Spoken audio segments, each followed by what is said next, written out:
मित्रांनो, जगातील सर्वात मोठ्या क्रिकेट स्टेजवर जेव्हा एखादा भारतीय खेळाडू खेळतो तेव्हा संपूर्ण देशाला अभिमान वाटतो. पण विचार करा, जर तो खेळाडू भारताच्या निळ्या जर्सीत नसून इटलीच्या जर्सीत मैदानात उतरला असेल तर? ही गोष्ट आहे पंजाबच्या फगवाडा येथील एका अशा तरुणाची ज्याने भारतात क्रिकेटचं स्वप्न पाहिलं, पण नशिबाने त्याला उबर चालवायला लावलं. पण जिद्द बघा, आज तो इटलीच्या राष्ट्रीय क्रिकेट टीमचा कणा बनून T20 वर्ल्ड कप मध्ये खेळत आहे. चला तर मग पाहूयात कोण आहे हा भारतीय वंशाचा खेळाडू जो उबर चालवत होता आणि सध्या T20 वर्ल्ड कप मध्ये आपलं नावही करत आहे. जसप्रीत सिंग, ज्याचा जन्म 9 जून 1993 रोजी पंजाब मधील फगवाडा येथे झाला. बालपणीच्या इतर मुलांप्रमाणे जसप्रीतही गल्लीत क्रिकेट खेळायचा. पण 2006 मध्ये जेव्हा तो फक्त 10 वर्षांचा होता तेव्हा त्याच्या आयुष्याला एक मोठं वळण मिळालं.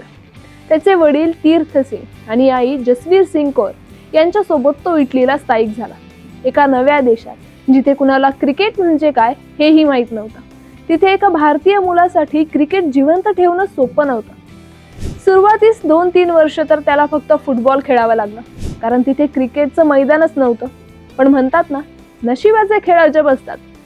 एकदा गुरुद्वारमध्ये काही भारतीय मित्रांशी त्याची भेट झाली.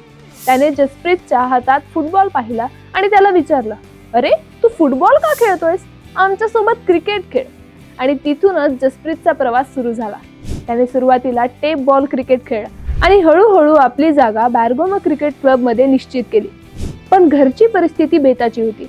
आपल्या वडिलांना हातभार लावण्यासाठी त्याने 2 वर्षांचा इलेक्ट्रिशियनचा कोर्स पूर्ण केला आणि तिथे कामही केलं. संघर्षाची ही कहाणी इथेच थांबत नाही. जसप्रीतला जागतिक स्तरावर क्रिकेट खेळायचं होतं, पण इटलीत त्या काळी सोयी सुविधा कमी होत्या. मित्रांच्या सल्ल्यानुसार तो इंग्लंडमधील बर्मिंगहॅम येथे गेला. तिथे त्याने क्लब क्रिकेट खेळायला सुरुवात केली. पण राहण्याचा आणि खाण्याचा खर्च भागवण्यासाठी त्याला बर्मिंगहॅमच्या रस्त्यावर उबर टॅक्सी चालवावी लागली. विचार करा, रात्री उशिरापर्यंत टॅक्सी चालवायची आणि सकाळी उठून मैदानात सराव करायचा. ही कसरत त्याने वर्षानुवर्ष केली. हे असं करणं प्रत्येकाला जमत नाही, पण त्याने ते करून दाखवलंय. संयम ठेवला, आपल्या कष्टावर विश्वास ठेवला आणि अखेर 2019 मध्ये त्याला त्याच्या कष्टाचं फळ मिळालं. नॉर्वे विरुद्धच्या सामन्यातून त्याने इटलीच्या राष्ट्रीय संघात पदार्पण केलं. 2024च्या वर्ल्ड कप पात्रतेत इटली थोडक्यात हुकली, पण 2025 मध्ये जेव्हा इटलीने युरोपियन क्वालिफायर जिंकले तेव्हा जसप्रीतच्या डोळ्यात आनंद अश्रू होते. 2026च्या या T20 वर्ल्ड कप मध्ये तो इटलीचा मुख्य वेगवान गोलंदाज म्हणून खेळत होता. त्याने आयर्लंड आणि नेदरलँड सारख्या मोठ्या संघाविरुद्ध आपली चमक दाखवली आणि नुकत्याच नेपाळ विरुद्ध झालेल्या सामन्यातही त्याने महत्त्वाच्या ओव्हर्स टाकल्या.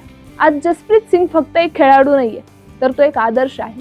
भारतात जरी त्याला संधी मिळाली नसली तरीही त्याने 7 समुद्रापार जाऊन स्वतःची एक वेगळी ओळख निर्माण केली. आजही तो व्यावसायिक क्रिकेट सोबतच आपल्या उबर ड्रायव्हर्सच्या दिवसांना कधीच विसरलेला नाहीये. ही कहाणी आपल्याला शिकवते की परिस्थिती कितीही कठीण असली तरी जर तुमच्यात जिद्द असेल तर तुम्ही जगाच्या कोणत्याही कोपऱ्यात जाऊन आपलं नाव उंचवू शकता.